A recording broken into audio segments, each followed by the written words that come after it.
Hello and welcome back to another amazing episode of Sports Talk with Dad. A lot to talk about, especially with the football season finally starting, which does unfortunately mean the end to a summer, which my kids are not happy about. But before we get into any of that, as always, my name is Kyle, and I cannot call this Sports Talk with Dad without the man sitting next to me, a man who was alive when glasses were first invented, my dad, Tim.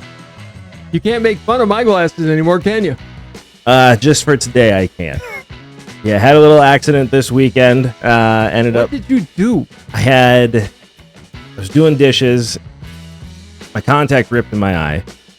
Which is why I never had, when I had contacts, I had gas perms or hard. Yeah. For that very reason. Yeah, I didn't. It ripped in my eye, which normally you get it out pretty quick, but I get into this mode when doing tasks, and you guys let me know if anybody else is like this too, but where like, I don't want to stop a task when I'm in the middle of it. I got to finish. And I was doing the dishes and I had like 3 or 4 dishes left. And so I'm like, I'm just going to pound through these dishes and take my contact out, which was really dumb. It ended up scratching my cornea. I'm just happy my eye is not blood red today. You're making me go like this. Yeah, it hurt pretty bad. I had to remind people I don't have pink eye because of how red it was. It's just scratched.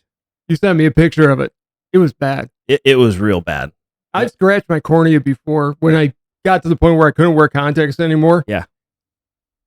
It was almost swollen shut just because it hurt so bad. So I feel your pain. It wasn't that, but I definitely had the whole bandage. My kids got me a pirate eye patch. It was a whole adventure for a couple of days. Well, you should. But back to normal now. But hey, I was wrong about something. Nothing unusual for me to hear you say. The older you get, the smarter I get. On something. Not on all things. Most things. But I said at the beginning of the last show, we had a baseball episode, and I thought 100% for sure people weren't going to watch it. People don't normally watch it when we talk about baseball, and I was wrong. It was one of our more highest viewed episodes, and thank you so much. We even got over 60,000 subscribers with the last episode, so thank you to all of you that watch this and subscribe. We really appreciate it. Remember, 100,000 subscribers before December 31st, we get to watch this man suffer through a tattoo. I want to get to 99,999. I will create an account and subscribe if I have to get to that 100,000 if we get that close. So we don't have to worry about that. You would do that too. Oh, in 2 seconds.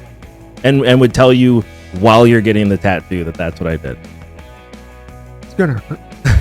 I said this at the beginning of the year that my goal was to get to 100,000. You're like, no way. My goal was 10K. Yeah. I'm scared to death right now. We're getting close. We are getting close. Only a few months left. But for all the people that have subscribed Thank already, you so much. Really appreciate it. Today's not going to be a baseball episode. It is going to be about football. But through our baseball conversations last week, it really got me thinking and really got me down a giant rabbit hole, which I know, no surprise. But it got me to thinking the all-time home run leaders Hank Aaron. by position. Oh, by position. Okay. Because I was thinking that there would be some big names on there. Mm-hmm. And they're not. And so I thought it was really interesting. Some big names. There's some big names. But I sprung this on you. I told you about this 3 minutes before we went on air here. And I wanted to see if you could guess. I figured it would be a fun way to start the show here. Okay. So let's start. I'm going to go down by position and see if you can guess the all-time home run leader by position, starting with the most overrated position of all time, the catcher. The most important position on the team. My guess would be Mike Piazza. Nailed it. Okay. Yeah, Mike Piazza, 427 home runs. Yeah, Johnny Bench was the lead, but I know Piazza passed. I thought he had 500. I don't know why. I thought Piazza got to 500. No. Which is more indication. Do I think it's possible that he juiced? Maybe, but I don't think Piazza juiced. I don't think he did. No. He was pretty consistent his whole career. He was always a power hitter. Yeah. And Johnny Bench finished with like 320 some. I was always surprised he was never moved to first base, honestly. Bench? No. Piazza? Piazza. I always thought he would towards the end of his career, but he was actually by the end of his career. He stayed as the catcher. He worked very hard on his catch. He did. All right, first base. Lou Gehrig. No, not even close. Come on. Okay. Mark Grace has more home runs than Lou Gehrig, I think. Probably not. I'm making that up. Could be Dave Kingman, but I'll give you a hint. He is not only the all-time home run leader at first base, he is the active leader of home runs for first base. well, there goes my Jim Thome. Would have been my second guess. Jim Thome was more of a DH, but he did play first base for quite a while. Come on. Pujols? Albert Pujols, 697. Sorry. All right, second base. I would have never gotten this one. I was wrong with my guess when I was doing this. My gut wants to say Joe Morgan, but I know that's not correct. It's not Joe Morgan. My guess was Robinson Cano to give it away. It was not Robinson Cano. I would have said Ryan Sandberg. Nope. Second. But it might be back in the day. Oh God, I think what's the guy's name? He played in my lifetime. Then I'm out. Not Roberto Alomar. Nope. Who? Played for the Giants. Jeff Kent. Yeah, I got nothing. Sorry. Third base, you better get this one. Mike Schmidt. Can you name who the active leader is for third base? That one's too easy. Active currently? No, I don't. Evan Longoria, 329. Should have remembered Eva. Yeah. He was really good for a long time. Tampa Bay Ray, great player. This one surprised me. I didn't realize he had this much power. Shortstop. Most home runs by a shortstop all time.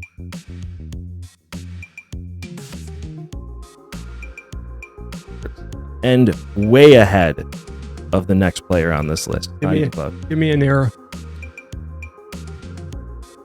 80s, 90s. 80s, 90s. Not A-Rod. No, he was 90s, 2000. He was late 90s. Well, 80s, 90s wouldn't have been. It's not Yount. It's not Yount. And it's not. He did play his last All-Star game alongside Alex Rodriguez. Cal Ripken. How much? 431 home runs. I never would have guessed that. No, I didn't either. I didn't think he had that many home runs. Second place, Miguel Tejada with 307. Wow. I was shocked when I saw Ripken on this Yount list. can't count because he played center field for half his career. That was probably part of it. Because that's also why Rodriguez isn't on here. Because he was third base for half of his career. Because of the very worst captain the Yankees have ever had. But that's another story. That's fair. Left field. Well, this... Easy. Willie... No, that'd be center field. Left field would be easy? Ted Williams. No. He had 521. Not even close. It depends on where they're considering. The next closest is Manny Ramirez, who is 555, and he is more than 200 home runs off. We're not talking juices. We're talking all time.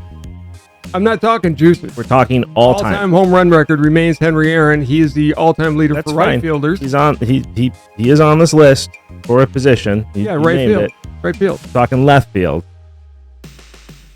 Bonds didn't play left field. Bonds was left field.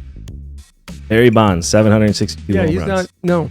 The next closest is Manny Ramirez. If you're not counting any of the steroid era, then it would be Ted Williams at 521. Okay. Center field. Ted Williams. Center field. It's Mickey Mantle or Willie Mays. I'd say Willie Mays. Willie Mays. Second place is actually not. Mays is the Mantle is the all-time switch hitting home run leader. I think. Yeah. It's not a hard list for his home run. Nobody's gonna get close to that as a switch hitter. Ted Simmons had a lot of them. Second place is Ken Griffey Jr. Yeah, 630 home runs. I would have gotten there. I would have gotten to Griffey. Right field. That's Henry Aaron. That is Henry Aaron. Second place. Babe Ruth. Babe Ruth. But if we're playing this correctly, he technically didn't hit all those home runs at right field, but whatever. Ooh. He also didn't count because they were dead ball era. So Babe Ruth. Well, technically, Hank Aaron played first base for a lot of second half, towards the end of his career. Did he? Yeah. I never knew that. When he broke the record, he was playing first base. Really? Majority of his career was right field. That's like Ernie Banks. No, Ernie Banks was half and half. That's what I'm saying, though. Like, he's counted as a shortstop. And technically, if we go back to this, now I'm thinking about it, they're not counting Ernie Banks as a shortstop on this list because Ernie Banks would be the all-time leading shortstop with home runs, which I agree with, by the way. He was a first baseman for half of his career. Yeah, I don't think you can count Ernie that way. All right, designated hitter. Ooh. Is it Edgar Martinez? I'm going to give you a hint. Jim Thome? He played for the American League. Jim Thome? No. Edgar Martinez? No. Oliver. Wow, if it's not Thome, I don't know, because he was 500-some home runs. David Ortiz, 541. Number 2 would be Thome? Edgar Martinez. And then Thome. Thome's not even showing on this list because I think he played first base for a lot of his career. Yeah, he did. Where Poppy was mainly a DH with Edgar Martinez. How many did Edgar have? What does it say? It doesn't give me on here. It just says he's second place. It doesn't tell me how many he had. Big Poppy. But Big Poppy played first base. What, in Minnesota? Yeah. But when he went to Boston, he was mainly a designated hitter. That's true. I mean, he played first base. And the only time he ever played first base with the Red Sox was because it was one of his last All-Star games. Right. And they wanted him to be able to start. And so the first half of the season, they had him at first base for a few games. And I will say, I mean, all seriousness, if Ted Williams doesn't lose 5 years to service of his country, yeah, he's probably close to 775, 780. I don't know if he would have gotten that high. He ended up with 521. He would have certainly beaten Babe Ruth. No, 5 years. If you take 521, let's do the math here. 5 years, and he would have averaged. How many years did he play? I have no idea. I can't guess. I'm just saying, from everything I've read, most of the experts think he would have passed Ruth. Let's do a 5. So 521. Let's just do it this way. 521 minus 7. 521 plus 715. He averages 4. He lost 5 years. He averaged 40 home runs a year. 194 divided by 5. He would have had to hit 39 home runs a year. Quite possible. It is possible. I mean, that was his prime. It was the prime of his career. I just think it's such a great story. Well, it is. And you look at all those guys. Joe DiMaggio went and served. Yes. I know you don't like him, but Bob Feller was in the infantry. He was there. I think he was there on D-Day. Tell a story why I don't like him. Someday I'm going to have to. We'll skip it for now. Yeah, we'll save it. Into it now. Not get into it now. Let's go back. You had a personal interaction with Bob Feller, and it didn't go well. Ugliest situation of all time. It talk about a switch from thinking this guy, oh my God, I'm eating, to, oh my God, what a slime. Yeah. We'll save it for another episode. But let's go down to this. I don't agree with at all. I don't. I think it's wrong. But let's just play by these rules here. Pitcher. Last one on the list. Pitcher. Well, that could be Babe Ruth. It could be Ohtani. Babe Ruth did not hit as many home runs as a pitcher. No, I think his highest was 20 as a pitcher. It was 20. Well, he really wasn't pitching that whole season either. No, but 1919 when he hit 20 home runs in the dead ball era. So one, it doesn't count. Yes, Two, it does. Stop it with that. It does count. Anyways, as a pitcher, there were a couple really good pitchers, but I can't. It goes back. Go ahead. So second place is Warren Spahn.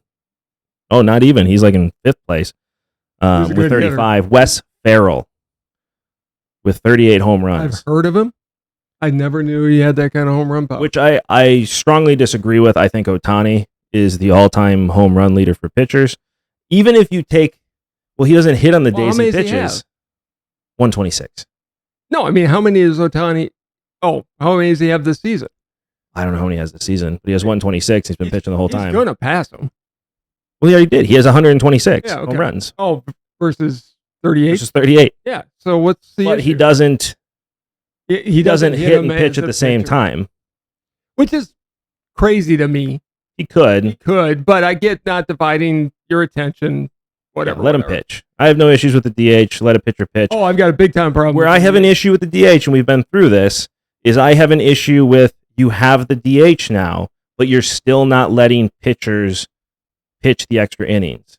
Right. That was the whole argument. If you're going to get rid of the pitchers hitting, because that was the thing, right? We don't want him hitting, so we're taking him out early so he's not a wasted bat in the lineup. If you're not going to let them hit, then they need to be going the distance as many times as they can. At least getting 8 strong, not pulling them out in 5 innings. 36 complete games in a year. It's ridiculous. Is unacceptable.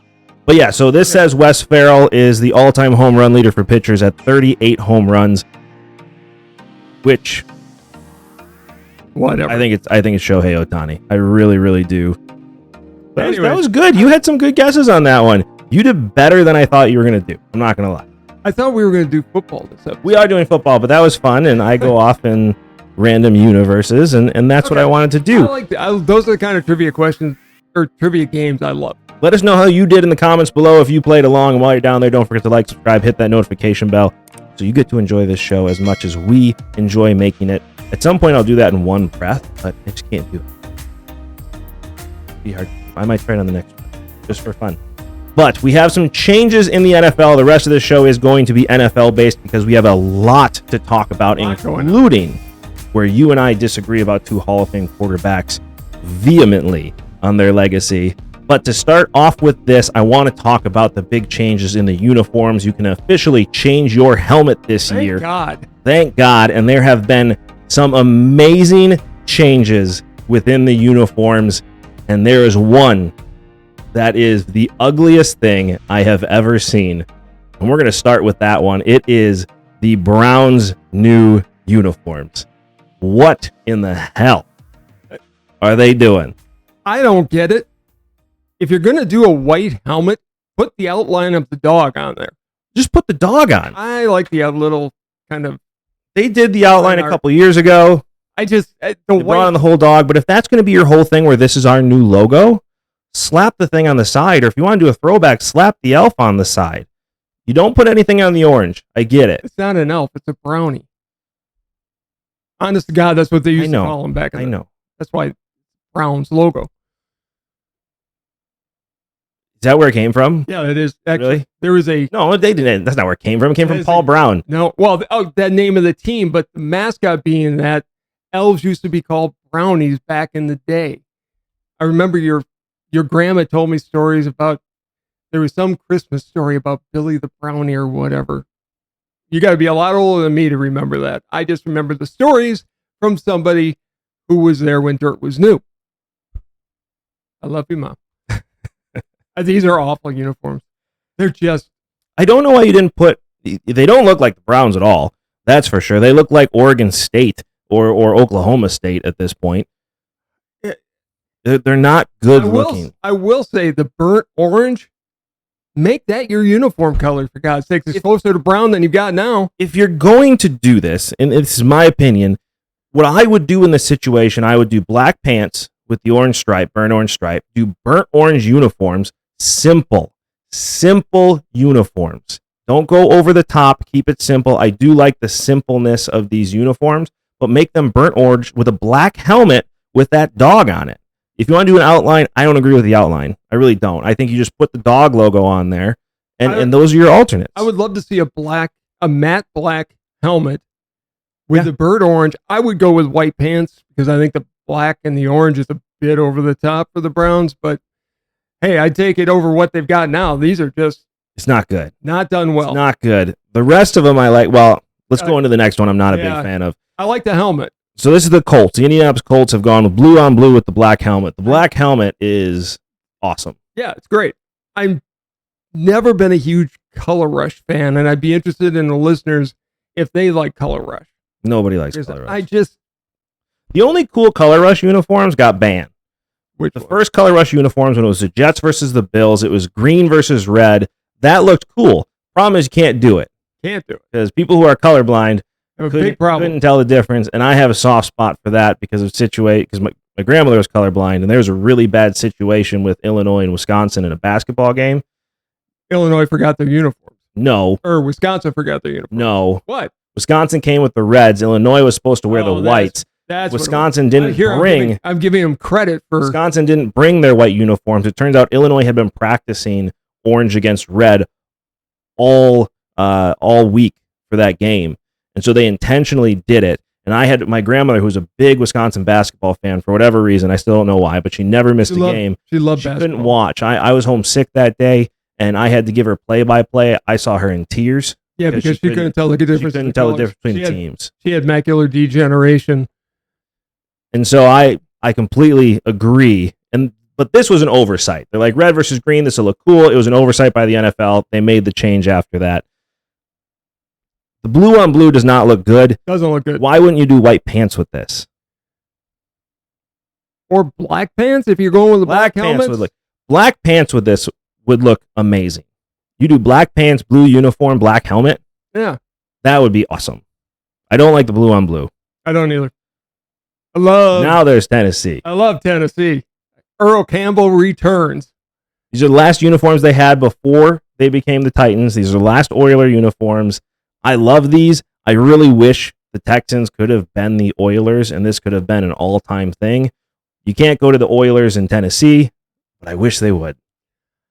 I wish you'll never change the name of the Texans now. It's too established, but Houston should be the Oilers. I agree with you. And I wish... I get Tennessee not wanting to get rid of the name. It's iconic. I mean, it's Earl Campbell. It's Warren Moon. Okay, I got a big problem with it.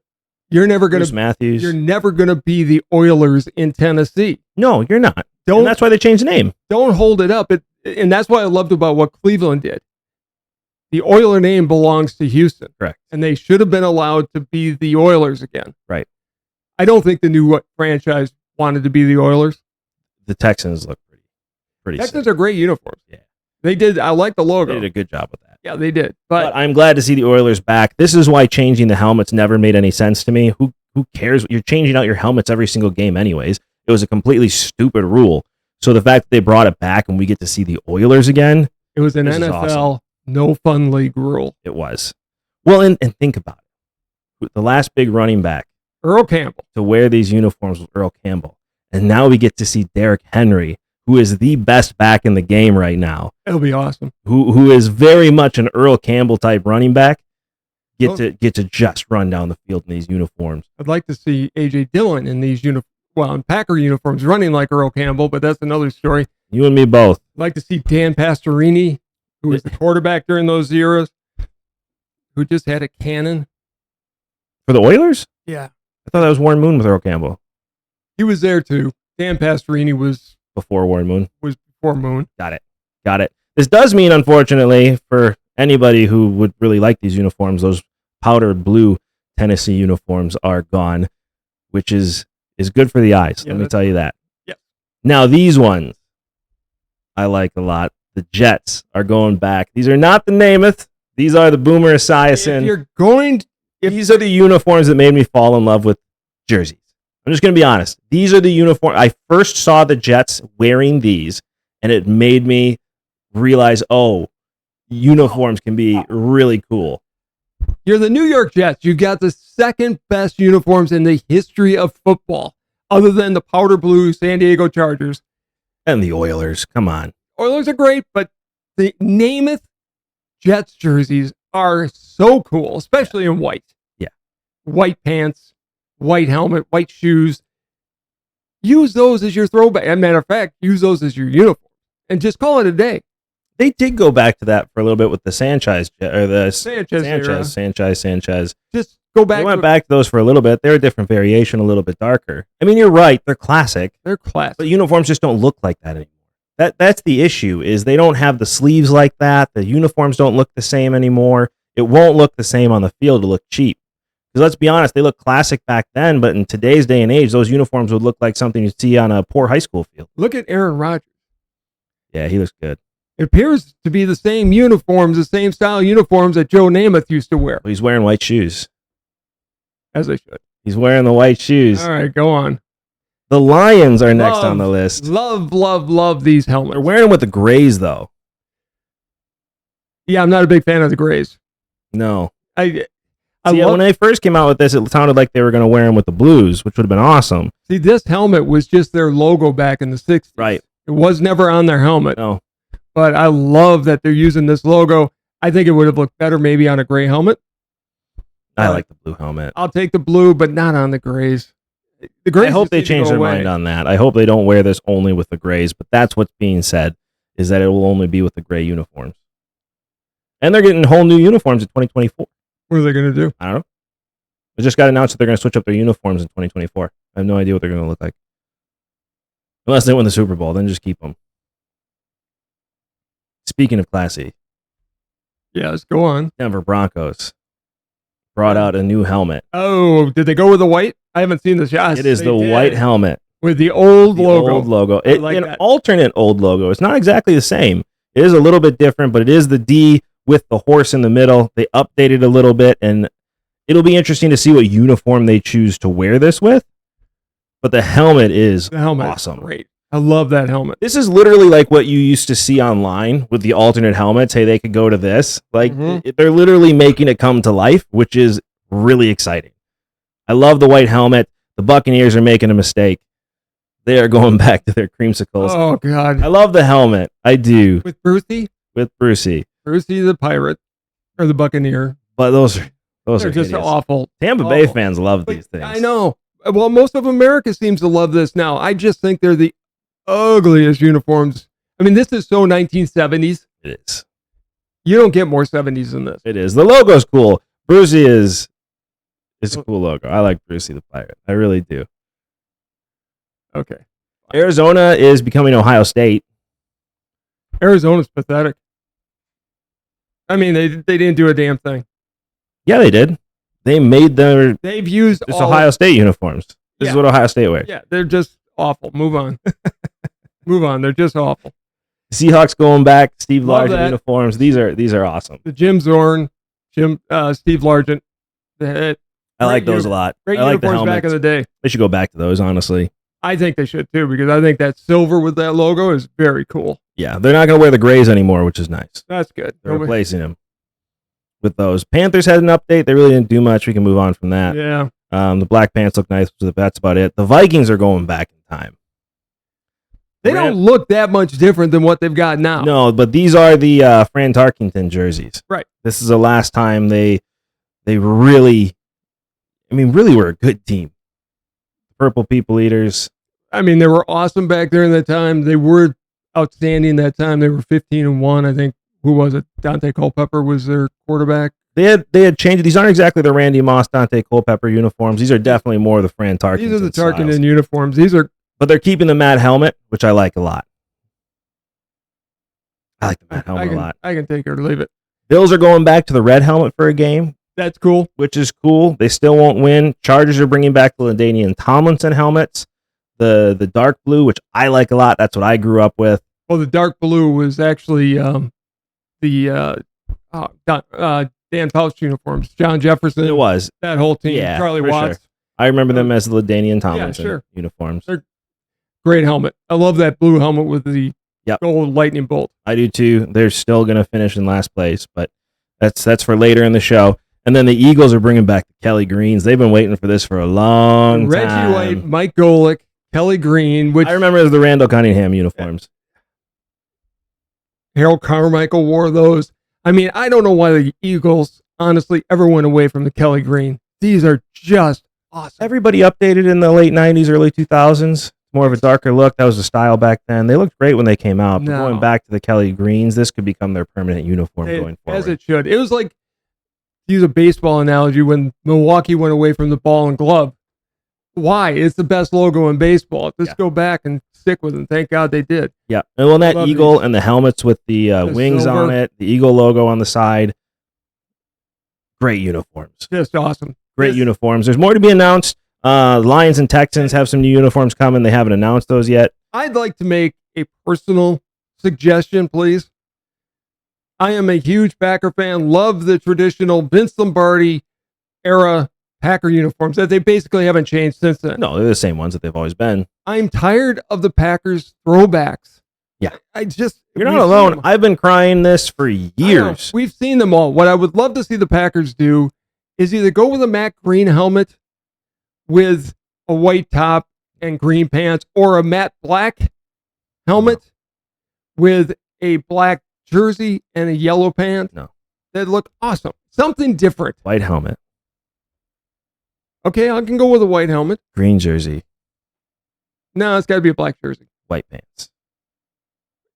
If you're going to do Or white helmet, or green or white helmet, black jersey, white pants. Thank you. If you're going to do an alternate jersey, do it right. I could live with the white, black, and white. That'd be fine. Look like pandas. Jack would love that. Yes, he would. Yes, he would. That's my son. He is a big fan of pandas. We're doing a whole panda birthday for him in the next couple of days here.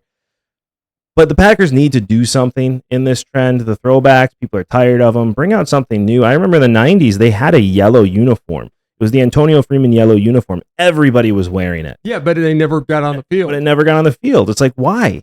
Why not wear it for a game? You can keep tradition and still wear alternate uniforms. Nobody's saying get rid of our home and away uniforms. Don't do that. They're classic. But you can wear different helmets now and then. Right. It's one game. We got 17 games to play now. Like, change it up. I give credit to the Bears for changing things up. Their idea of a change was orange uniforms. They went with their orange helmet, didn't they? Yeah, for a little bit. I give them credit for that. They did the tried. They did the didn't they do the 3 stripes as well? They did. Those are throwbacks though. Yeah, I know they are. I know, but at least it was something different. It was. Well, the Bears throwback uniforms are great. They're classy. I like those a lot. But the Packers need to do something different. I'm with you. I'm tired of the throwback uniforms. Forget the throwbacks. We get it. We got a lot of history, but we can make something new out of it too. Do an alternate. Do an alternate uniform. Change the helmet color. Just update. Yeah. Do something different. I don't want to see the 50s anymore. We've seen the Don Hudsons, which were great. Yeah, they're great. We've seen the 29 with the brown helmet. Those are ugly. I didn't mind the brown helmet. I did not like the brown helmet at all. I thought they were terrible. They should have been matte instead of the glossy, but whatever. I like those uniforms better with the regular helmet. But that's what changed, I remember, because the brown helmet was the last alternate helmet. Yeah. That was allowed, and then now they're back stupid. again. I don't know why they did that. I don't Probably because the brown helmet for the Packers was real bad. And they're like, well, we're not allowing that again. That was terrible. Okay, if you're going to do the brown helmet, they should have made it look more leather because that was the look they were going for. Right. You know, put some shading or something to make it actually look like a leather helmet. Yeah. Don't make it look like poop on the head. Well, there were some games. There were some games, but not a lot of them. But I'm going to save that one for a little bit later. We have some other stuff to talk about. But again, you and I are going to disagree on some things, especially when it comes to the Packers here. But let's get into, now that we've talked about uniforms, let's talk about records here. Okay. So USA Today posted something out on Twitter that you sent over to me, which is the 2023 NFL projections that you can see on the screen right now. It's an interesting list, to say the least. Historically, and I grant you they've changed the playoffs, but historically, 6 teams would make the playoffs that didn't make it the year before, and 6 teams that were in the playoffs would be out that next year. That's gotten changed up by adding, for whatever ungodly known reason, another playoff team. But right. Okay. That's I don't get that. Like basketball does it. You have baseball now doing it, which is stupid. Where it's devaluing winning. Baseball should go back to win to get in, and we've talked about how to make that happen. But we're in football. We'll skip that conversation for now. I have more to say on it. But if we look at the 2022-23 playoffs, we have the Kansas City Chiefs, Buffalo Bills, Cincinnati Bengals, Jacksonville Jaguars, Chargers, Ravens, Dolphins from the AFC. And then the NFC had the Eagles, 49ers, Vikings, Buccaneers, Cowboys, Giants, and Seahawks for the NFC. So my question to you, with these projections that we just saw, who do you think from the teams there? Let's pick. I'll do 2 obvious ones right now. My first team that will be out this year that was in last year will be Miami. All depends on the quarterback, man. My first team that will be in this year that was out last year will be the Lions. USA Today has them projected going 11-6, which I think is a good record. Look how bad the rest of that division looks. They have everybody else at 7 wins. Yeah, I think that's a joke for the Vikings. I think the Vikings are. If the Vikings don't win this year, they got to blow that thing up again. Yes. Because you have the best receiver in the NFL, maybe second, depending where you rank Devontae Adams, but the best young receiver in the NFL right now. You've trusted a new running back at this point. You have Kirk Cousins, who is a very serviceable quarterback and can win you some games.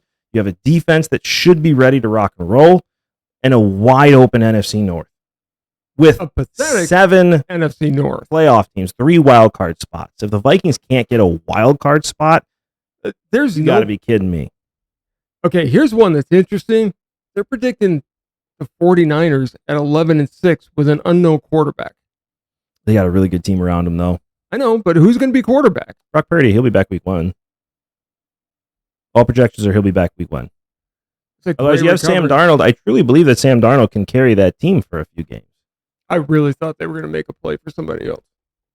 But, okay. You got a former number 3 overall pick sitting there who's third on your depth chart right now. You have Sam Darnold, who's a I think he was second or third overall too. And then you have Brock Purdy, who's going to be your starter when he comes back. I mean, you should have enough talent in that quarterback room to be able to make a run with that type of team. Brock Purdy can get him to 11-6. If he's there from the beginning For and sure. can play a full year, I can see this. I mean, Matt Castle got the Patriots to 11 wins with a stacked team and good coaching. You have the same thing with San Francisco. You should really be able to plug and play quarterbacks in there. You have to have somebody that can play the position, though. And with Purdy being down, they really didn't have anybody proven. But you were down to your 5th quarterback Right. at that point. Like, I mean, Okay. So let's. I'm my big thing is, so they have here one thing I actually really agree, or one thing I strongly disagree with. They have the Buffalo Bills going 13-4. I don't think they make the play. I don't either. I love Josh Allen. I do too. You just lost your star who's going to be your star running back to a fluke injury. He's out for the season. You know what the Bills remind me of? The 2014 Packers, who were 15-1 and then just fell off the table for a year. They did. They still made the playoffs that year, but I know, but I just don't see the Bills. there's a lot of dysfunction very in that locker room. Very one-dimensional. They had their chances. I mean, Stephon Diggs clearly isn't happy for whatever reason. Maybe that's overblown. I don't know. But I just don't see the Bills, especially in a division. They also have the Patriots 7-10 not making the playoffs. Watch the Patriots. I mean, they brought back Bill O'Brien, who is an offensive genius. Like, let's make no mistake. Mm-hmm. Last year, they had nobody calling the plays. I think the Patriots are going to be a playoff team. I do too. You have the Colts and the Texans. I don't think that they're going to do anything. No, Titans but and Jaguars should both make the playoffs this year. I mean, the Colts and the Texans have brand new quarterbacks. Give them a year or two. That's going to take time for them to gel. I agree with you about Jacksonville and Tennessee. The Bucs were in the playoffs last year. They will not be in the playoffs this year. Nope. Although it's, again, the NFC South is not a good division. The NFC is not a good conference. You know who I think watch out for this year? The Washington Commanders. You and I are on the same page. I think Sam Howell could be really good. I think Dallas is not going to make the playoffs. That'll be the end of Dak You're out of your Prescott. mind. I think You're out of your mind. well, in the NFC, maybe they will. Well, it depends on Tony Pollard, though, which, again, we're going to get into in just a little bit here. But Tony Pollard, he signed. He did. He'll be there. But there's being there, and then there's being hurt all of a sudden a lot. That hamstring's going to start bothering him a little bit more. Dak Prescott has to step up way more than he has. This is his year. This is it. We've been saying that for 2 years. Yeah, and this is it. This is the last year he's got. We'll see. McCarthy's calling the plays again. There's going to be a lot more running happening this year. McCarthy never ran the ball. He ran the ball in Green Bay all the time. It was always on first down. Yeah. It was always on second down, and then we threw on third down. I remember it well. We ran 2/3 of the time, and it was very predictable. And it was not very successful. Not towards the end. Not towards the end. Watch the Rams this year. I want this on tape. I want this marked. Watch the Rams this year. You have Matt Stafford coming back. You have Cooper Kupp, who could still have some stuff in the tank. You have a team there that really could. The defense is going to be a question mark here. You lost a lot of key pieces there. But watch the Rams in an NFC West that's not going to be great. The Seattle Seahawks are not making the playoffs this year. I was going to say, Seattle's going to take a step backwards this year. They are. Geno Smith overperformed last year. Let's not forget who Geno Smith is. I think he seems to be a good guy. I always wish people nothing but the best, but they're going to take a step back this year. The Cardinals are going to be blowing things up after this year. The Cardinals are drafting first overall next year and going to be the first team to draft a quarterback in the top 10. Okay, so let's within 3 times within 10 years. Green Bay is not going to win 7 games. I'll go on record here as saying they're a 5-win team. Who knows what we have? This is the first time in my life that I don't know what's going to happen. Even when Aaron Rodgers took over and we went 6-10, we knew it was going to be a down year, but we also knew Aaron Rodgers had something. We could see it. There was also a good team around. There's a very good team around. It was an NFC Championship team the year before. It was, and they really built that up around him afterwards. I mean, I knew that was going to be a bad year and then was going to bounce back. We could go back into the 70s and 80s with the Green Bay Packers real quick. Okay, you have no idea how bad that is, and I've seen the Raiders from the outside. I pray that you never have to see how bad that is. I hope so too. I hope we go back to back Hall of Famers.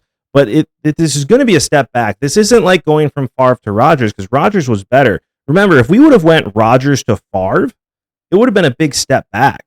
It really would have. I don't know how much leash Favre would have been given if Rodgers came first. The game changed a lot from Favre to Rodgers. But either way, even if you go back to the same game, if you had Rodgers come first and then Favre, that's a step down. Let's face it. Everybody says Brady's the GOAT, and that's fine. Go with that. I'm going to put another Pack quarterback in that conversation, but I don't think anybody can argue from a sheer talent aspect. Aaron Rodgers is somebody else, and I can't remember who coined this phrase, but he calls him the GOAT, the best of all time, the best skills, the best ability. He's like Peyton Manning. He's great in the regular season. Got to figure out in the playoffs. He's got to figure it out, but I mean, he could make throws that I'd argue Manning couldn't even. Jets fans are about to see something they've never seen. Never seen before. I mean, not even Joe Namath was this. He's a machine. He is. The Jets fans should be excited this year. They're going to win a lot of games. They have the Browns at 10-7. I think the Browns are a top 5 pick next year. I think Deshaun Watson rightfully will snap in half and not come back. Knock on wood. The Raiders are not going to be 3-14. The Raiders are going to be a good team. The Chargers are going to be picking the top 10. Who's the quarterback? Garoppolo. Going to be healthy all whole season? No. So, as long as he plays more than 3 games, the Raiders will win more than 3 games. Right. Because I think between Garoppolo and Devontae Adams is going to be a pretty deadly combination. Listen, Garoppolo is very much a Kurt Warner-esque quarterback. I'm not saying that to be funny. I mean it. Really? He's very much a Kurt Warner-esque quarterback. Back up most of his career, but when he starts, they win. And that's what's happened. He's taken, 3 teams to a Super Bowl now? Something like that. He hasn't won one yet. No. But he gets in there and he wins. He is a winning quarterback, and he's the best-looking quarterback to ever play the game of football. He's Aladdin. He looks like Aladdin. He looks like a Disney prince. I am jealous of his good looks. Wow. He is a handsome man. You can say whatever you want. Not saying anything. He is a very good-looking man. Tom Brady wanted him off the team because he's like, this guy's better looking than me. That was true. I mean, he's a good-looking guy. Just saying. But they're going to be better. I think the Chargers are really going to fall off. The Broncos, who knows? It depends on Russell Wilson. I'm not sure the Chargers are going to fall off. And my concern with Denver, Sean Payton's first year, I know he's been working his behind off with Russell Wilson because Wilson has to prove himself this year. I don't know that they get to 10 wins first year out. I don't know. Here's the thing. Russell Wilson doesn't perform. I mean, is he, and he ends up disappearing into the wild here. Is Russell Wilson a Hall of Famer? You're the one with the Mendoza line. Well, yeah. I mean, if we're using Kurt Warner as the Mendoza line, which he is, he's a Hall of Famer right now. And this is, by the way, nothing against Kurt Warner. Nothing about his story. You say that nothing about his career. Say that every time. He seems like a great guy. I'd love to meet him. He seems like he'd be awesome to talk to. He doesn't belong in the Hall of Fame. I want to make that clear. It has nothing to do. I love his story as much as everybody else does, but the Hall of Fame is about being a Hall of Famer. And he was a backup most of his career. He was benched 4 times by quarterbacks who barely started seasons after him, except for Eli Manning. And I'm sorry, if you're getting benched for Eli Manning, you're not a Hall of Fame quarterback. It's like Earl Morrall should be in. Earl Morrall should be in the Hall of Fame. How is Earl Morrall not in the Hall of Fame? But we talked about that last week. Anyways, okay, so I But if the Broncos fall off, it's going to be interesting because they're going to have to get a new quarterback. They will. I don't think that would bother Peyton a lot. No. I think the Chargers are going to be better. I could see flip-flopping those two. I don't think the Chargers are going to be better. I think the Raiders are going to be in that realm. I think the Raiders are going to be 10-7 this year. As long as Garoppolo's healthy, they're going to be 10-7 this year. That's a big if. What is this? The North? The AFC West is what we're talking about. Yeah, no, I know. I'm moving on to the Bengals division. The Steelers are going to be better with Kenny Pickett. The Ravens are going to be good. They've got every team in that division with winning records. You're going to have 2 wild card teams coming out of the AFC North. Well, according to this, there's going to be 3. There's not going to be 3. There's not. Technically, according to this, they have an 1. Extra one. Yeah. Yeah, they have the Jets and the Dolphins and the Ravens as wild cards. In this. The Bengals will still be good. Kenny Pickett is up in the air. This is a year. He's got another year under his belt. I think he's going to continue to grow in the position.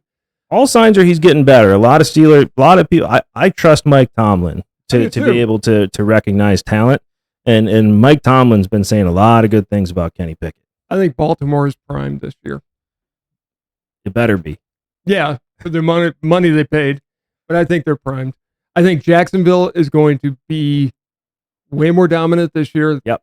Trevor Lawrence has another year under his belt. He's only going to get better. Last year was his rookie year. Yes. Year 1 doesn't count. Nope. He's got another year with Doug Peterson. The Jets are going to win the East. The Bills are not going to make the playoffs this year. They're going to fall apart. I'm sorry, Bills fans. I wanted to see you win one. It's not going to happen. It's done. You're going to have to rebuild at this point. The NFC West, watch out for the Rams. Watch out for the Rams. I disagree with that. The Niners are going to run away with it, but watch out for the Rams. The Seahawks are not going to. They're going to take a step back. The NFC North, it better be a battle between the Lions and the Vikings. I think the Vikings are going to be way better than 7-10. It better be. They've got too good a team. Kirk Cousins is not a bad quarterback. No. He's actually, if anything, he's too analytical. He's better than Derek Carr, but he's in between Derek Carr and Aaron Rodgers, right? He's right in that realm. I think that's a good place to put him. I don't think he's anywhere close to Aaron Rodgers. I said in between Derek Carr and Aaron Rodgers. In between. That's a big spread. Big gap. It's a big gap. We should do a rating. We should rate every one of these teams based on their quarterbacks before the season starts. We will. We got to do an episode when I'm out at Yellowstone, so that'll be our episode in a couple weeks here. You're going to go and play with the Bears. I hope I don't play with bears. Moose? I hope I don't play with moose. I'm not playing with any of them. I'm not a moron that goes and tries and save wild creatures. I'm not stupid. Don't pick up a baby I don't try and take selfies with bears. I don't take selfies with bison and then get surprised when it tries to gore me. I don't try and save wildlife to the point where it needs to be euthanized because the herd doesn't accept them. I'm not stupid. Okay, back to football. But I'm also not a person that goes and touches a boiling geyser to see how hot it is and gets third-degree burns on their hands. I don't know if you've seen that video. They deserve to die. I was hoping they would fall in. This may sound messed up, folks, because I don't wish harm against anybody, but if you're going to be stupid enough to go up to a 500-degree water pool with steam coming off of it, people have jumped into one, and you're going to go and try and touch it, I hope you fall in. That's Darwinism. We need more of that in today's world. It's like seeing boiling water on the stove. Why would you touch it?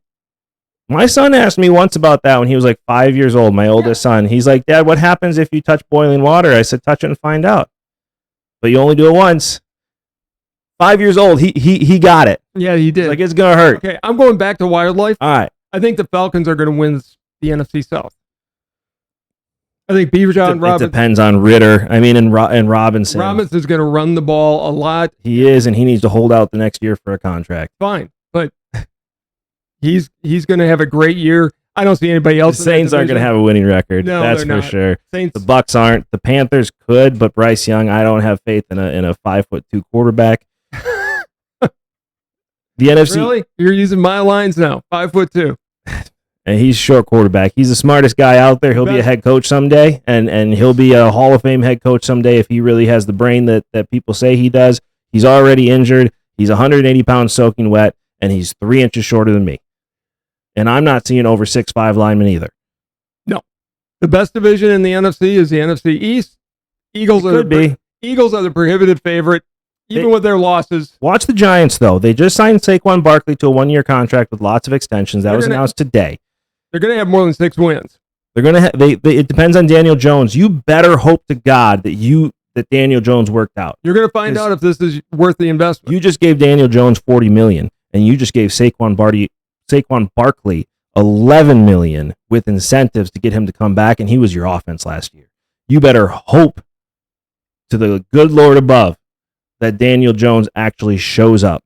I think it's going to be Eagles. Eagles are going to win it. 12-5 is and accurate. The Cowboys are good in as a wild card. I think Washington is going to be, what is that, 10-7? Could be. I think all depends on Sam Howell. I think new ownership. There's a lot of hope in that franchise now, and there should be. And they're going to get a new A stadium. new name. They need to go back to what there's going to be. They didn't get the trademark. Right. Dallas go back to Washington football team and bring back the Redskins logo, made by a Native American chief. Go back and honor the tribes in that area. Lest we forget history, because if we do, we're destined to repeat it. So honor the Native Americans with the logo that they designed. Cleveland Indians should have been the same thing. Make no mistake, the Cleveland Indians were named in honor of the Native Americans on their team. For those of you that don't know, by the way, the Cleveland Indians were the Cleveland Spiders. And they were the first team with a Native American player. And why? And not only were they the first team, hold on, they had one Native American player. The next year, they had 2 more. And one of the players said, man, we might as well just name ourselves the Cleveland Indians. And they did. To honor the fact that they were the only team with 3 Native American players playing for them. That's where the name came from. Let's make no mistake that was an honor of people. What they should have done is gone to the tribes that those Native Americans were from and named it after that tribe. Works for me. I would have loved to have seen that. But no, now we get the Guardians. Which is pointless, disgusting, and know your history, folks. Know your history. So my prediction for the Cowgirls is going to be maybe 9-8 or maybe 8-9. It'll be one of the two. I do not think they make the playoffs. It's going to be a tough run, man. But the NFC is not good this year. The NFC is not good, so maybe that's going to be the reason they get in. Let's face it. With the exception of Jalen Hurts, who's the next best quarterback? In the NFC? Brock Purdy. And how bad does that make the NFC? I'm nothing against Brock Purdy. He was brilliant last year. Trying to look at this here. Matt Stafford, if he's healthy. Matt Stafford. Kirk Cousins. Derek Carr. There's not a lot. I mean, it's pretty bad. I mean, look at that. You have in the AFC, you have Patrick Mahomes, you have Russell Wilson, you have Justin Herbert, you have Jimmy Garoppolo. Keep going. Who Jimmy Garoppolo would probably be the second best. And that's just one division. That's just the West. You have Joe Burrow, Lamar Jackson, Kenny Pickett, Sean Watson. That's nothing. Trevor Lawrence, Ryan Tannehill, CJ Stroud, and Anthony Richardson, who we don't know what they got there. Josh Allen, Aaron Rodgers. Who we don't know what they've got. Mac Jones. Yeah, you got a lot better quarterbacks in the AFC this year. It's like the old NFC. 22 of the 32 teams, best quarterbacks are in the AFC. Yeah. It's ridiculous. Yeah. I mean, yeah, and you're right. It was that way in the NFC. It's a cycle. But it's not that way with running backs. Before we move on to that, let us know what you think. I completely lost my train of thought on that one. Woo! Back to the real world here. Let us know what you think in the comments below if you think the Buffalo Bills are actually going to make the playoffs or not. And while you're down there, don't forget to like, subscribe, and hit that notification bell so you get to enjoy this show as much as we enjoy making it. I didn't do that in one breath either. But on to the running backs. We're talking Saquon Barkley here. Okay. Before we get into the topic that I'm itching to fight with you about here, talk about the running back. Okay. How are running backs being devalued like this? Because you can let them play 1, maybe 2 contracts and then just strap somebody else who will fill that same kind of void. But here's the thing. Besides the quarterback, the running back is the most important player on the field. It used to be judged as the most wide important receiver player on the field. No, the left tackle and the wide receiver. No. Yes. No. Yeah. That's not true. It is true. The running back has to know all the plays just like the quarterback does. They have to be able to block. and understand coverage. Sure. They have to be able to know when the quarterback changes the play. They have to be able to roll out and make catches. Plus, if you're on the 1 yard line, put your head down and go forward. They are mainly blockers, as safety valve pass. They're not, though. They're not. They're a main part of an offense. Look at Christian McCaffrey. He is the offense. Look at Aaron Jones this year. Aaron Jones is going to be the Packers' offense. Okay. You are laying out the exceptions to the rule in the NFL right now. But there's exceptions to the rule for quarterbacks, too. Daniel Jones isn't worth $40 million from the looks of it. And yet he got it because it's a valued position. And if you don't have that, you can't do anything. But look, if you don't have good running backs, and I hate this championship thing, too, where people are saying, well, you know, the Chiefs won without a 1,000-yard rusher. You know, last year I think their leading rusher was 300-something yards. But let's not talk about the rushing yards, though. What have they done on the plays? What have they done to block? Here's the one thing that proves your point. Running backs are devalued all year long until December. Look at the Packers in their Super Bowl run. If James Starks doesn't show up, Packers don't win the Super Bowl. Look, I was making an argument for an argument's sake because that's how the NFL is viewing running backs right now. Right. I don't necessarily agree with it. Running backs are used up very quickly because they are used and pounded on more than any other position. Especially in college. I mean, they're just as important in college and they're used. Well, exactly. Look at Ezekiel Elliott. Ezekiel Elliott was smart. He held out after 2 years to get his contract. Running backs, by the time they get into the NFL, basically are on their third contract. Right. And they're going to try to just get out they want to get to the second contract to get their money. Quarterbacks can't be touched anymore. Wide receivers aren't in the game as much, you know, when they get the ball. But who can get pounded on? But the running back's getting hit every single play. Every single play. Running backs are getting destroyed, and they have to block, and they have to roll out, and they're taking on the big linebackers or the big linemen. They have to do a lot. And full speed safeties coming in on a blitz. Running backs got to pick that up. Sure. I'm not arguing with you, but I'm just telling you, because of the way they're used, by the end of the second contract, I'm going to go and get fresh legs. So what do you think these running backs got to do to get paid? I mean, really, if you have a good first and second year, I mean, Melvin Gordon did it and it didn't work out for him, but he held out after his second year. He had 2 good years. He's like, I'm going to get paid now. And he didn't. But if all of a sudden more running backs start doing that, it's cyclical. It really is. The game is going to change again. Maybe it's Bijan Robinson that comes in and just destroys everybody else and makes a running back position the golden position again. I don't know. The problem is, Melvin Gordon, didn't mean to interrupt, but Melvin Gordon is the one who said, yeah, we're not important till December. And then we're your backbone. Right. And he's right about that. He thinks it's cyclical as well. I was listening to him last Saturday. It's going to fly back, but it's going to take time. My thing is, though, is if you look at Earl Campbell, if Earl Campbell played today, he would have been made a linebacker. At his size, at his power, he never would have been allowed to be a running back. He just wouldn't have. By the time he got to college, they would have moved him to linebacker. Or they would have tried to make him an outside runner, which he never was. We've talked about it before. Ron Dane was ruined because they didn't let him. Ron Dane could have been a Hall of Fame running back. Yeah, if he would have ran between the tackles. Yep. I mean, when you've got that kind of talent's going to will out. So I think Earl Campbell would have been a running back, and nobody would have stopped. Not in today's game. Nobody would have touched him, and he would have destroyed everybody. And that's what I'm saying. That pendulum will swing back. There's another Earl Campbell out there. When they're kids, though, they're switched to defense immediately. If you are that size, you are switched to linebacker so fast it'll make your head spin. Like, they're just not allowed to be big guys that run up the middle anymore. Guys, I mean, and I look at Earl Campbell. He put hits on people. He wasn't big. I don't know if he would have been big at tackling people. I don't know. I mean, if he's trained from that, Earl Campbell was an athlete that could have played any position. He was one of the greatest athletes to ever play in the league. I mean, Jim Brown's another one. Yeah. Also wouldn't have been allowed to be a running back.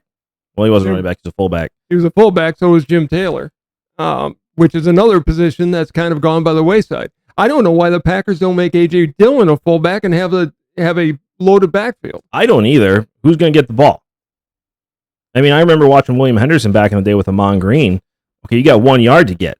Yeah. Who you have no idea who's going to get the ball, William Henderson or Amon Green. They're both running at you either way. Right. John Kuntz was another one. Yeah. It's the games. I think they're fooling themselves. They're going a little bit too much college with run and shoot and whatever because of the quarterback talent that's in the league right now. Right. That's not always going to be there. They're going to try and make it that way. They're going to try, but at some point, the running back position is going to come back. There's not as much quarterback talent as we like to believe there is. Let's be honest. You got a couple of guys. Look at the NFC. There's maybe 15 good quarterbacks in the league. Right. It'll be interesting. I really think you're going to start seeing a lot of people, especially if Bijan Robinson starts to light it up early in his career. Year 3, he's not playing unless he gets signed. And I don't blame him. I don't either. I mean, I look at a guy like Aaron, and speaking of the Packers with Aaron Jones, people don't realize how good that guy is. Yes, he fumbles too much, but he's an outstanding running back. Far through too many interceptions. I mean, far too many interceptions. Holds a record. He owns 2 records that are never going to be broken. He does. Which brings us on. What did I always tell you, by the way? What is the one record that Favre wanted more than any other? The starting, all-time starts. Nobody agreed with me. Consecutive starts. Nobody agreed with me, but it was true. Yeah. And then the Packers wasted his career. That's what I want to talk about. I know it is. It's a good segue. Thank you. It was really well done. Thank you. You let us know what you think on we should tell them that it was actually a segue and just let it play there. But I got to give credit where credit's due. We were so bad at them when we first started the show. We have to appreciate that we're getting better, or nobody's going to realize, hey, we improved slightly, a little bit, some days. Thanks for watching. But you let us know what you think on the running backs below. What's the solution to this? Let us know in the comments below, and while you're down there, like, subscribe, and hit that notification bell so you get to enjoy this show as much as we enjoy making it. I got so close to one breath on that. So close. I don't know why you're worried about it. I don't know. It's a fun game. Okay. So here's the thing. Packers had 30 years of Hall of Fame quarterback play, right? And only 2 freaking Super Bowls. 2 Super Bowls. And that's the big thing I keep hearing from all Packers fans. We wasted 30 years of Hall of Fame quarterbacks. Wasted them. Gave them no talent around them. Never tried to go for a Super Bowl. Blah, blah, blah, blah, blah, blah, blah. Okay, I'm not that far into the... I'm not that far... Explain to me. How have the Packers... This is all you hear from everybody. Sure. You hear it in national media, you hear it in local media, you hear it from Packer fans. You're going to stop and let me explain? Explain. All right. Packers made the big turnaround when they brought in Ron Wolf. And what did they decide to do at that point in time? Sign Reggie White. Besides that, they made the decision that we couldn't have the 2 positions, general manager and head coach, should be separate. Right. Okay, fine. It worked well between Wolf and Holmgren for a period of time, right? And then egos got in the way. Yes, it Ron Wolf wouldn't look at Mike Holmgren and go, hey, hang on for another year, and I'm going to retire, and then you can be both. Because I think Holmgren proved in Seattle that he could do both. Instead, we have the disaster that was the Ray Rhodes year. That was a throwaway year. It's the playoffs. We had the disaster that was a Ray Rhodes year. And then we had several years of disaster by taking a guy who was a bad college coach and making him head coach and general manager and letting Brett Favre be the de facto offensive coordinator, which is never a good thing. I mean, Sherman never stood up to him, never said, stop it. That didn't happen until 27 interceptions in 2005. Thank you. Then they decided, okay, Sherman's gone. You bring in Ted Thompson. Never met a free agent signing he would do. Charles Woodson. Okay, fine. Won his first year. But nobody else wanted him. Yeah, exactly. Got him for cheap. And he's a Hall of Famer, and he's a Packer Hall of Famer, and blah, blah, blah. Then you bring in Mike McCarthy, who puts the hammer down on Favre. Favre gets cold in the Giants game, decides, I don't want to play in Green Bay anymore because it's just freaking too cold here. Plus, we've got Aaron Rodgers behind us. Aaron Rodgers comes in and takes over.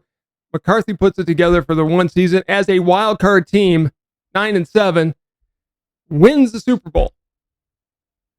carries it on to get to a 15-1 season.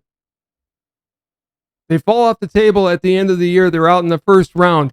At no point did the GM step up and they didn't sign Randy Moss when they had the opportunity to give to Brett Favre, which would have made them a Super Bowl winning team. Instead, it was New England that won that year because they had Randy Moss. They lost that year. Okay. Lost to the Giants. It was 2007. Fluke of flukes. They would have won with Brett Favre because Brett Favre is a better quarterback than either of those two. Our defense was better than the Giants. We would have won that game. You get to the end of Thompson and the first part of Gutekunst. They do nothing to help Rodgers and surround him with the talent he needs. I mean, they made 2 big signings on defense with the Smith brothers. They were okay signings. They played well for a year. Top 10 defense. They had 1 year. Went to back-to-back conference championships. You get a guy like Joe Barry, you don't fire him. Wow. And then you've got a guy who wins back-to-back MVPs, and the general manager, being the brilliant guy that he is, lets go of a first ballot Hall of Fame wide receiver. Right. And next year he lets go of a first ballot The last couple of years, it's been bad. First ballot Hall of Fame quarterback. And at the end of this season, he's going to let loose of a first ballot Hall of Fame left tackle. Yeah. Tell me I'm wrong. You're wrong. Okay. I mean, you're not wrong about anything you said. I can't say you're wrong about anything you said. Everything you said is accurate. Everything you said is true. I mean, I can't argue that fact.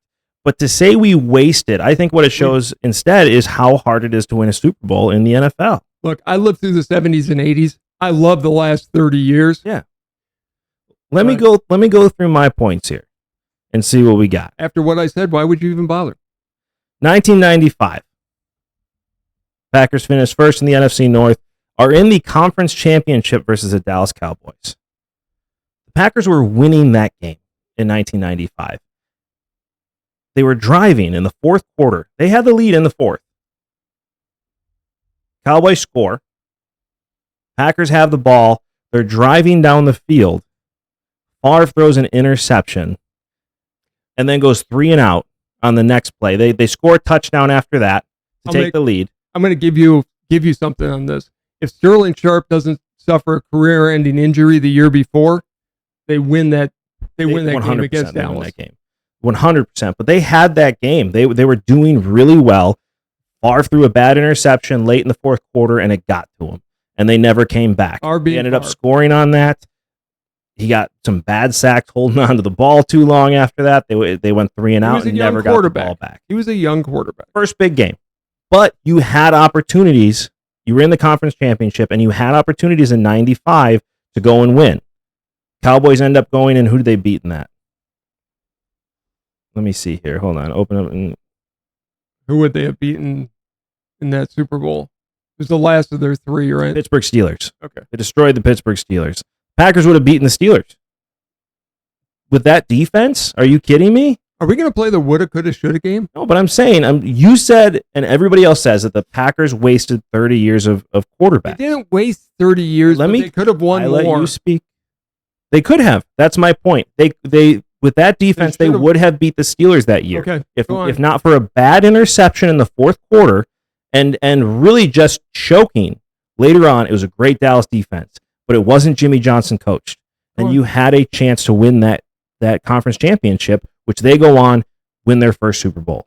They go on in 1996, win a Super Bowl then, which, by the way, also would have changed the Mike Holmgren conversation because Packer fans would have revolted against Ron Wolf at that point. If you go back. He would have won the battle. They lose in 97. They were in the Super Bowl. They lost because of one play. When John Elway dove for that, his team rallied around him, and we could not stop Terrell Davis to save our life in the fourth quarter. Well, and again, that was a year of all the Holmgren turmoil. 2 weeks before the Super Bowl, he announced he's leaving for the Seattle Seahawks to be GM head coach. And I put that on Ron Took the Wolf. wind out of the sails. Yep. We lost that Super Bowl. Shouldn't have lost that Super Bowl. Ended up losing the wild card later on. Had the Sherman years, which was real bad. Real bad. Go on to 2007. You say Brett Favre got cold, which, listen, he did. But let's not forget, there was a fumble that happened in the fourth quarter with 3 or 4 minutes left in the game. Brady Papinga is there. he tries to scoop and score. It's a tie game at that Instead of point. It's just falling on the 2020. ball. Instead of just falling on the ball. That would have put the Packers in field goal range at that point. If he just falls on the ball, we're in field goal range. We have Mason Crosby. I think it was his rookie year that year. He was on fire. He goes, kicks it. It would have been like a 30-yard field goal. 23-20. Packers win the game. They go on to play the New England Patriots, and who knows what would have happened. They're a really good team. Giants won as a fluke, like you said. But you're there. You're there in that game. Got it. Going forward, we win the Super Bowl in 2010. So that's Favre, by the way, losing 2 conference championships and a Super Bowl. 3 legit shots that we did not win. Well, there were several other legit shots, but Sherman was the coach. Those don't count. Those are bad teams.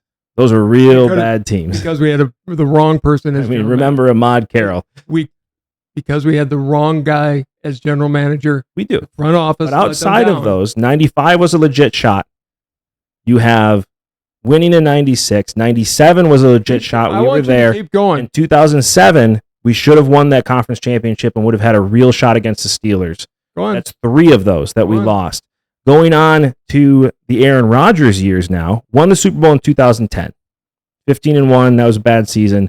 2014, we're in the conference championship. You're not going to make me relive this, are you? You're going 5% chance of losing that game, and we lose that game. If we win that game, we are in the Super Bowl and beat the Patriots. There's no doubt about it. We beat the Patriots in that Super Bowl. Better team. So that's 1 lost conference championship. Go on to 2016. We're in the conference championship. We are against the Atlanta Falcons and just get smoked. Mm-hmm. Get run out of the building. It wasn't even close. Our defense was pretty bad. It was awful. That's 2. Moving forward, Mike McCarthy ends up getting fired. We end up missing the playoffs the next 2 years. 2019, we're in the conference championship again. Again, we're in the conference championship. We lose that one as well. That one was that the wrong. They're both game. San Francisco. No, this was San Francisco. This was San Francisco. We lose to San Francisco and Jimmy Garoppolo at home, by the way. We lost a lot. In the Aaron Rodgers years, we lost a lot of home games in big games. Yeah, we did. And against Tampa Bay, 3 turnovers the second half. That's 3 conference. Right. That's 3 conference championships that we lost. Lost that one in 2019. 2020, 3 interceptions and then 3 3-and-outs in the COVID Super Bowl year. That's 4 conference championships. You know what all that says to me? If a dog eats a tree, he'll shit a canoe. But you have chances. If you want to look at legit chances, we had the lead against the Cowboys in 95, where we really could have won that game. Never should have lost against Seattle. Never should have lost against Denver. Broncos in that Super Bowl. Never should have lost against the Giants at home. Never should have had Mike Sherman, which is my point that the front office let him down. That was bad. That was Bob Harlan. You can blame him for that one. It was a bad choice. He was put in a bad situation with Ron Wolf. I love Bob Harlan. I do too. He turned the Packers around. I love him for a lot of other reasons. But if we combine those 2 quarterbacks and we include Super Bowls and conference championships, that's 7. 6 lost conference championships between 2 quarterbacks and 1 lost Super Bowl. 7 legit shots at Super Bowls. Hiring Matt LaFleur was a big mistake. He went to 2 conference championships, but part of that was because of his coaching. Rodgers choked in 2020. But if you have a better head coach, he doesn't choke. There's no respect there. There just wasn't. Exactly. And that's why they should have went out and gotten, I don't know who they could have gotten, but somebody, the best coach available. Talk to Rodgers about it. Screw Rodgers at that point. He's coming off of down years. He's going to have to accept anybody. He didn't come off of down years. We missed the playoffs 2 years in a row. Yeah, because we went run, pass. Run, pass. Again. Run, pass. In case you missed it, run. In case of McCarthy, you've got to go from McCarthy to somebody even stronger. You do. And that's where they made the mistake. And Sean Payton wasn't available, but a Sean Payton type. Yeah. Somebody that's going to come in, and Rodgers is going to have no choice but to respect him. But I mean, if you go back and look at what Brady had at shots at the Super Bowl, our 2 quarterbacks combined had almost the same amount of shots. The difference is you had one coach. We had 9 conference championships, won 3 of them. Okay, and what's the difference? And I hate saying this. I hate it, but I'm going to. The difference is you had a coach, cheater, but you had a head coach that had a system, and you had a quarterback that bought into that system and believed in the coach and actually ran the system. That never happened in Green Bay. It did for a couple of years. For a couple of years with Holmgren, for a couple of years with McCarthy. Right. But I'm just saying, 9 chances. Because when 9 times? 9 times. It's Ferris Bueller's day right now. But if you go back to from 95 to last year, I mean, you had 9 conference championships. You proved my point. No, because when you get to the Final Four, it's not about your front office has done the work when you've gotten to the Final Four. They haven't, though. When it comes down to the Final Four, it's up to you. And we lost because of a failed fumble recovery with a really good defense in 2007. A general manager, a bad interception Randy in Moss 95. When they could have. Yes, that was. I'm not saying that they didn't help, but what I am saying is 95 was a bad interception by Favre, and then just too big of a game for him at that time. 98 was the John Elway diving that is an iconic play at this point, and you had Mike Holmgren leaving earlier on, but still was one play. We were in the lead until that, and that took the wind out of our sails when that play happened. They scored shortly after that, and we couldn't stop Terrell Davis. You have then on to 2007, which is a long stretch between conference championships, but it's a failed fumble. You have 2014, which is, again, bad luck. You have 2020, which the Packers had every chance to do something. Again, that's 5 chances where the Packers should have won those games. I'm not saying that the past 30 years weren't exciting, weren't fun, and were wasted. They weren't. But they could have been better with better front office moves. I don't think in 2014 you can say that team could have been any better. In 95, if Sterling Sharp doesn't get hurt, listen, we probably win that game, right? I'll give you that one. In 98, that team was there. But we still had the defense and the offense that we had the year before. We wasted 5 years of Brett Favre's prime by not bringing in the right coach, and because of 2 egos that clashed with Ron Wolf and Mike Holmgren. Okay. I'll give you that one. So you can't blame 2016 on that. You can't blame 2014 on that. You can't blame 2020 on that. I can blame 2007. 2007 was a stacked team. With Randy Moss being a over-the-top generational talent that would have put that team over the top. Ted Thompson failed him. Yes. And in that situation he did. But even without that, Ted Thompson had built a team where if our linebacker simply falls on a ball rather than trying to score a touchdown, we win that game. In the Seattle game, if somebody tackles our own tight end, he who should not be named, we win that game. Jordy Nelson's there catching it, and we go on and beat the Steelers. Out of the 9 times that we were in conference champions, 2 times we got smoked, and it just wasn't going to be a thing. And those were under Rodgers. The other 7 times we either won and then won a Super Bowl, won or lost a Super Bowl, or really should have won those games. Like I said, they weren't wasted. They were incredible 30 years to be a Packer fan. Your life has been just a miraculous Jordan Love, don't ruin it, please. I mean, you've been on a golden gilded road. I'm also for the a Cubs 30 fan. Years. I know you felt pain in your life, but then I did have 2016, which was really nice, and I'm going to live on that high forever. By the way, you're going to have to because it'll be the last time. 2016. I know I'm going off topic here, but any Cubs fan that knows this, 2016 was such a special. You just knew. You just felt it. The universe had collided. You just felt it. Speaking of front office, and then the world technically did end after that. From then on, it's gotten interesting. Well, and speaking of that, everybody looks at that Cubs team and they rip on Jason Hayward. Hayward on that. True Cubs fan. Jason Hayward is the reason they won that World Championship. That speech that's not talked about. Yeah, any true Cubs fans know that Jason Hayward is worth. He's worth every dime he was paid. Every penny. Every penny. I'll donate to the cause. I mean, divide that amongst 100 years. Yeah. Or 100 and however many years. Pennies on the dollar. Jason Hayward is one of my all-time favorite players for that reason alone. Let's not forget, Jason Hayward got destroyed in the eye, which affected his hitting. That's just what it was. But back to the Packers, there were 9 chances nine legit chances the Packers had to go on and win Super Bowl. Sure. 7 of them they should have won. Who knows what happens in the Super Bowl? I don't know. I guarantee we win 5 of them if we get there. Sure. But 7 legitimate chances at Super Bowls between 2 quarterbacks, and that's pretty special. Just because the team couldn't make it happen when it counted. I've never said that they weren't special years. I'm just saying they should have been better. They should have won those games. I just said out of the 7 we had, we won 2, right? We should have won the other 5. But the if game just doesn't work. It's not an if game. It's the Packers choked.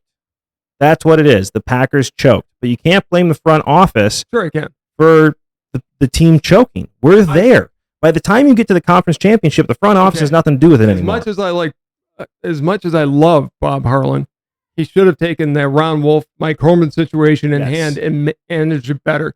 Correct. We never should have had the disaster of Ray Rhodes. We never should have had the double disaster of Mike Sherman years. Nobody knew how to react to that situation. Same thing with the Favre situation. Nobody knew how to react to that. We have been bad for so long. It's like, what do we do now that we're good? Bob Harlan knew, and he should not have allowed Mike Sherman. He was at the end of his career. Yeah. I don't know if he was not feeling well or whatever.